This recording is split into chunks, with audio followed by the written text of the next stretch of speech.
नमस्कार दोस्तों, आज हम जानेंगे रक्तदान के बारे में यानी ब्लड डोनेशन के बारे में।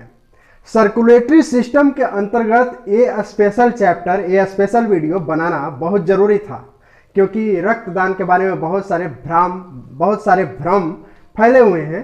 तो ये जानना बहुत ज़रूरी है ताकि ज़रूरत पड़ने पर हम रक्तदान कर सकें। सबसे पहली बात कि हम खुद अभी तक लगभग 12 से 13 बार रक्तदान कर चुके हैं, लेकिन कुछ इससे हानि नहीं होती है।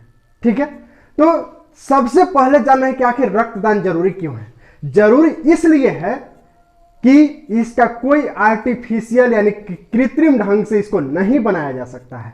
अगर किसी को आवश्यकता है, जिंदगी और मौत के बीच लड़ाई लड़ रहा है और आप अगर मदद कर सकते हैं तो मदद जरूर कीजिएगा। हमारे शरीर में 5 लीटर ब्लड होता है।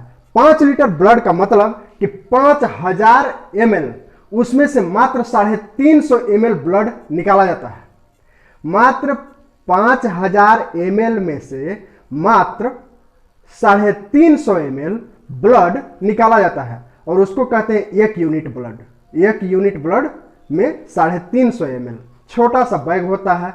कभी भी आप जब ब्लड डोनेट करने जाइएगा तब क्या करेगा डॉक्टर, एक सुई लेगा। सुई एक कैथेटर, एक नली से जुड़ा हुआ होता है बैग तक। ठीक है, उसको यहां पर बाह में घोंप देगा। ठीक है, घोंप देगा और आपको एक बॉल पकड़ा देगा। बॉल क्यों पकड़ाता है? बॉल 2 कारण से पकड़ाता है। वो बहुत सॉफ्ट बॉल होता है। पहला, आपको स्ट्रेस ना हो, स्ट्रेस यानी टेंशन में, बाप रे हम तो ब्लड डोनेट कर रहे हैं, अब तो हम गए। ठीक है, ये वाला नहीं। दूसरी बात कि ब्लड, इसको बॉल चापने से क्या होता है कि ब्लड का जो फ्लो है वो तेज होता है, तो जल्दी ब्लड में जिस बैग में जाते रहता है वो जल्दी भर जाता है, समय कम लगता है। ठीक है, तो सबसे जरूरी बात यह था कि ब्लड हम डोनेट क्यों करें। इसलिए डोनेट करें क्योंकि इसका कोई और दूसरा उपाय नहीं है। आदमी का ब्लड आदमी में ही डाला जा सकता है, तो इसलिए डोनेट करना बहुत जरूरी है। अच्छा, डोनेट कौन कर सकता है? डोनेट करने के लिए आपकी आयु कम से कम, मतलब उम्र, आयु बहुत हिंदी हो जाता है तो बस सीधा समझिए, आप जवान होना चाहिए। आप अगर जवान है तो ब्लड डोनेट कर सकते हैं। जवान कहने का मतलब है कि 18 साल से ऊपर, और लगभग अधेड़ उम्र के हैं तो भी ब्लड डोनेट कर सकते हैं। अधेड़ उम्र कहने का मतलब है कि ज्यादा बूढ़ा नहीं तो कम बूढ़ा यानी कि 60 साल, यानी कि 18 से 60 साल के बीच अगर आपका एज है, यानी कि आप बउआ हैं चाहे बाबा हैं, बउआ से लेकर बाबा तक के बीच के एज में आप ब्लड डोनेट कर सकते हैं। दूसरी बात, कम से कम आपका वेट, मतलब वजन 45 केजी होना चाहिए। ठीक है, अगर कम से कम 45 केजी वजन है तो आप ब्लड डोनेट करने के लायक हैं, और नहीं तो आपको तो खुद ही ब्लड की जरूरत है। आप क्या डोनेट कीजिए? अगर 45 केजी भी नहीं है तो आपको खुद ही जरूरत है। खाइए पीजिए बढ़िया से, थोड़ा खून बनाइए, है ना। अच्छा, खून बनता किससे है? चुकंदर से, या जिसमें भी आयरन की मात्रा अधिक होती है। अच्छा, पालक है, पालक में भी बहुत ज्यादा आयरन होता है, या हरी सब्जियां जो भी है, या फिर सेब है, तो ये सब में अधिक से अधिक आयरन होता है और आप इसका इस्तेमाल कर सकते हैं अपना आयरन बढ़ाने में, अगर आपका कम हीमोग्लोबिन है तब। अच्छा, डोनेट करने के लिए हीमोग्लोबिन कितना होना चाहिए? डोनेट करने के लिए हीमोग्लोबिन कम से कम 12.5 ग्राम होना चाहिए। डॉक्टर चेक करके बताएगा कि आपका हीमोग्लोबिन कितना है। बहुत महंगा टेस्ट नहीं है। अगर आप कभी भी किसी भी लैब में जाइएगा, पैथोलॉजिकल लैब में जहां ब्लड टेस्ट होता है, तो 30-40 रुपये में जांच ये हो जाता है हीमोग्लोबिन। बहुत ही आसान है। डॉक्टर लोग, हालांकि मेथड तो कई है हीमोग्लोबिन जांच करने का, लेकिन डॉक्टर लोग के पास एक आमतौर पे एक होता है डिवाइस। वो डिवाइस देखिए इस तरह का होता है। ये एक डब्बा होता है। ठीक है, डब्बा में 3 खाना बना हुआ होता है। 2 खाना को जो ब्लड में पानी मिलाने से क्या होगा, हल्का कलर हो जाएगा। जो लाल कलर है वो हल्का एकदम हो जाएगा, तो कलर यहाँ पर ये रंगा हुआ रहता है। और परख नली में आपका ब्लड ले लिया जाता है, और परख नली आप देख रहे हैं इस तरह के रहता है। परख नली पारदर्शी रहता है, शीशा का रहता है। ठीक है, जान लीजिए परख नली पायरेक्स कांच से बनता है। पूछता है एग्जाम में कि परख नली किस कांच से बनता है, तो पायरेक्स कांच से। ठीक है, तो उस परख नली में खून ब्लड ले लिया जाता है और ब्लड में एक सॉल्यूशन आता है, पानी की तरह उसको मिलाया जाता है तब तक मिलाया जाता है जब तक कि ये जो यहाँ देख रहे हैं जो रंगा हुआ है इस कलर के बराबर नहीं हो जाता है। अब ये देखा जाता है कि कितना हम पानी मिलाए, परख नली में कितना पानी चढ़ गया, तब जा करके ये इस कलर के बराबर हुआ। उसी से हम लोग अनुमान लगाते हैं कि लगभग इतना ग्राम है। ठीक है, ऐसे नॉर्मल हीमोग्लोबिन लगभग 14.5 ग्राम होता है। ठीक है, 14 से 14.5 ग्राम है तो आपका हीमोग्लोबिन नॉर्मल है, डरने की बात नहीं है।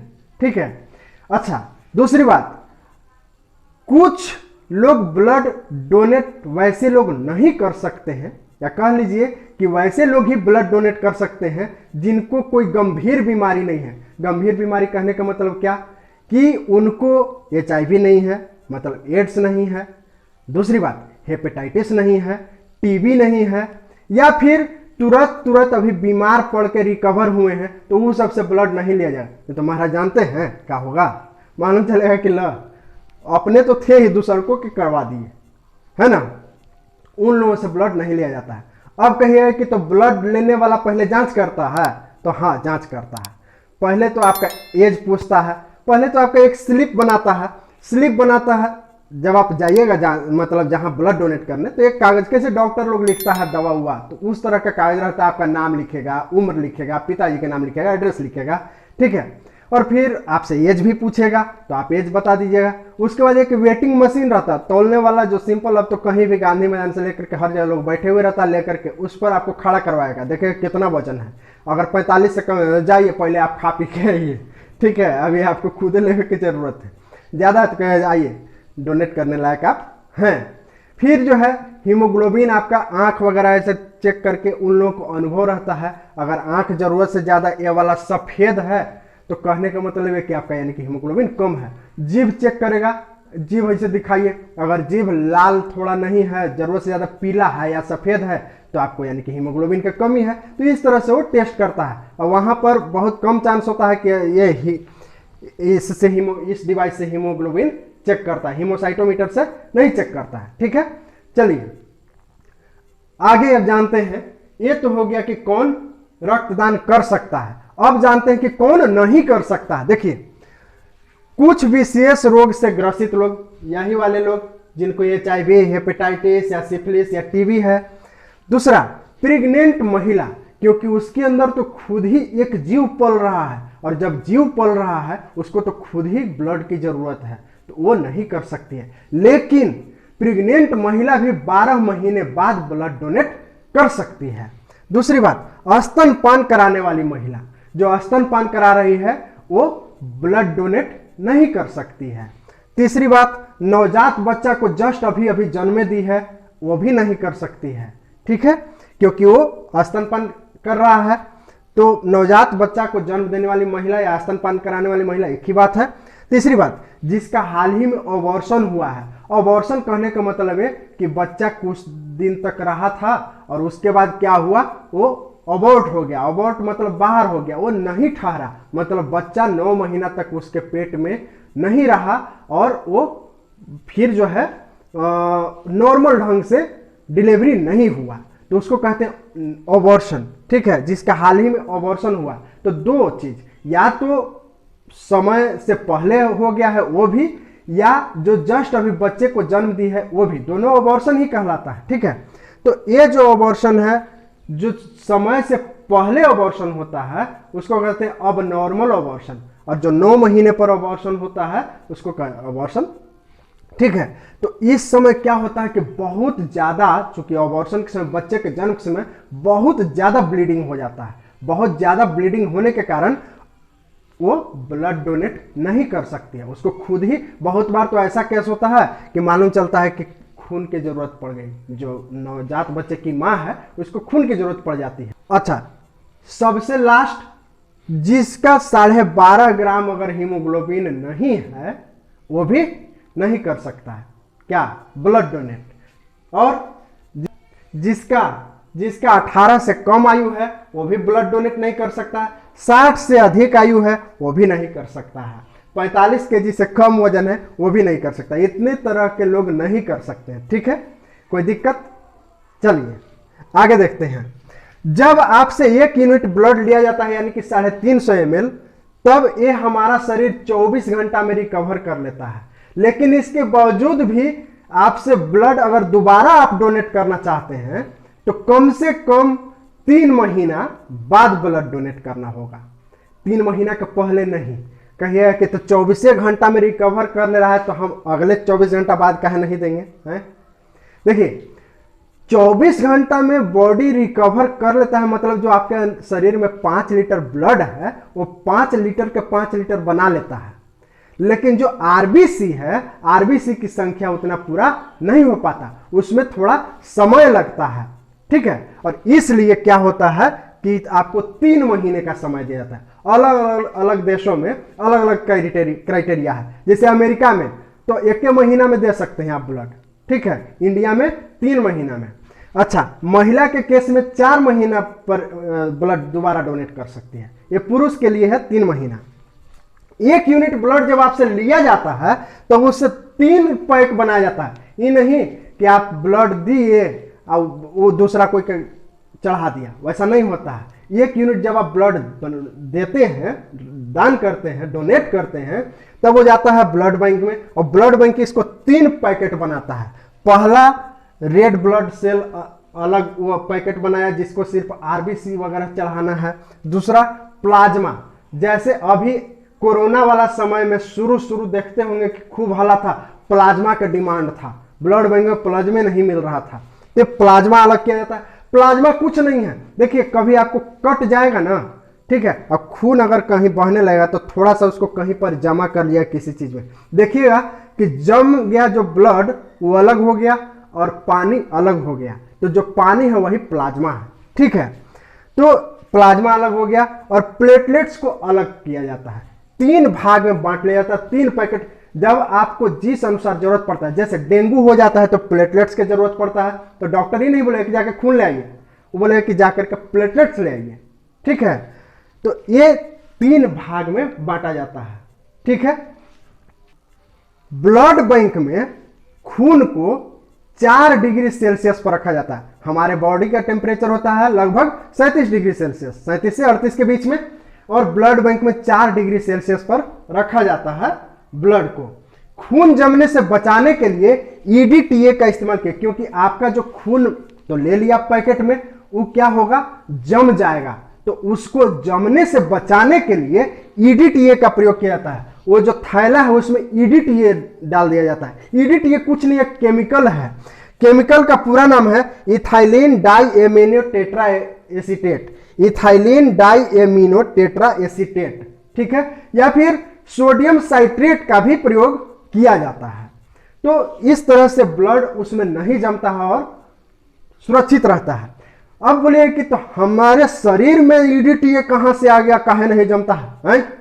हमारे शरीर में होता है हिपैरिन, एक ऑलरेडी केमिकल हमारे शरीर में होता है हिपैरिन, वो जमने नहीं देता है खून को हमारे शरीर में। हिपैरिन का निर्माण करता है लीवर। अरे भाई, लीवर इतना चीज का निर्माण करता है कि इसको केमिकल फैक्ट्री कहते हैं। ठीक है, तो हिपैरिन का भी निर्माण करता है लीवर। ठीक है, अब देखिए पिछले क्लास में हम गलती से बता दिए थे आपको हिपैरिन के जगह हिस्टामिन। हिस्टामिन एक अलग केमिकल है, उसका भी निर्माण लीवर ही करता है। और उससे क्या होता है, हिस्टामिन कब शरीर में निकलता है, जब आपको एलर्जी हो जाता है, एलर्जी जैसे छींक रहे हैं पूरा आछी आछी, ठीक है, तो हिस्टामिन रिलीज होता है एलर्जी में, हिस्टामिन। यहां हिपैरिन, हिपैरिन क्या करता है, बचाता है जमने से। ठीक, इतना समझ गए? आप देख रहे होंगे कि बहुत सारे फिल्म में क्या करता है कि ब्लड चढ़ाता है, ब्लड चढ़ाते हुए देखते होंगे, तो क्या करता है, एक साइड देने वाला लेटा हुआ है और एक साइड लेने वाला लेटा हुआ है। आमतौर पे या तो बेटा माँ को देता है, अधिकतर फिल्म में बेटा माँ को दे रहा है, या फिर जो हीरो है वो हीरोइन को ब्लड डोनेट कर रहा है, और संयोग से मैच भी कर जाता है। मैच क्या, ब्लड ग्रुप, ब्लड ग्रुप के बारे में हम लोग कल डिटेल से जानेंगे, बहुत विस्तृत और बढ़िया ढंग से जानेंगे, एक एक चीज को जानेंगे।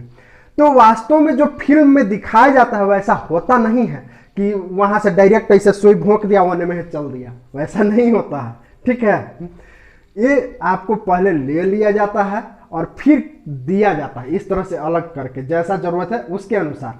ठीक है, तो ये था फिल्मी सीन इमोशनल बनाने के लिए, इस तरह का फिल्मी सीन बनाया जाता है। अब देखिए क्रांतिवीर फिल्म में नाना पाटेकर क्या कहते हैं, ये रहा हिंदू का खून, ये रहा मुस्लिम का खून, धर के कूच देते हैं, मतलब बताओ कौन वाला है किसका है। ठीक है, तो जब भी आपको ब्लड चढ़ाया जाता है उस समय आप पूछते हैं कि ये हमारा हिंदू वाला लाना, ये हमारा मुस्लिम वाला लाना, हम मुस्लिम हैं इसलिए मुस्लिम वाला, हम हिंदू हैं इसलिए हिंदू वाला। पैकेट पे लिखा हुआ मिलता है? नहीं मिलता है।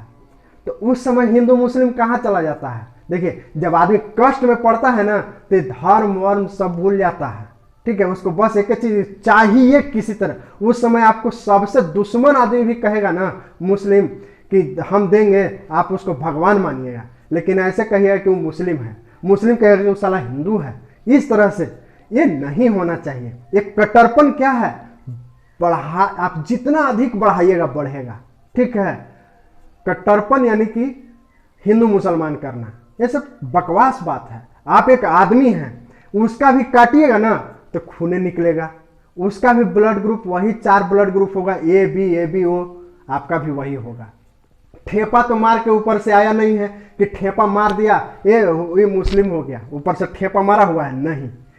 लेकिन आप सिर्फ अपना कुछ चाल चलन नाम पता नहीं क्यों ऐसा करते हैं, आप आदमी की तरह बन करके नहीं रहते हैं। जैसे देखिए हम कुछ ये सब नहीं पहनते, देख रहे हैं, कुछ भी आला माला गाला ताला कुछ नहीं पहनते हैं, क्यों?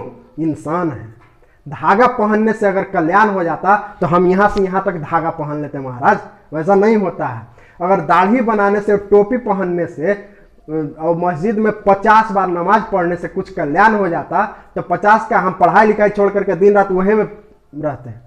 5 बार नहीं, 5000 बार दिन भर में पढ़े, वही कमवे करते रहते हैं। लेकिन क्या है, ये आप लोगों को बेवकूफ़ बनाने का तरीका है और कुछ नहीं है। इंसान बनिए, बेवकूफ़ नहीं बनिए। ठीक है, मिलते हैं फिर अगले क्लास में, तब तक के लिए जय हिंद।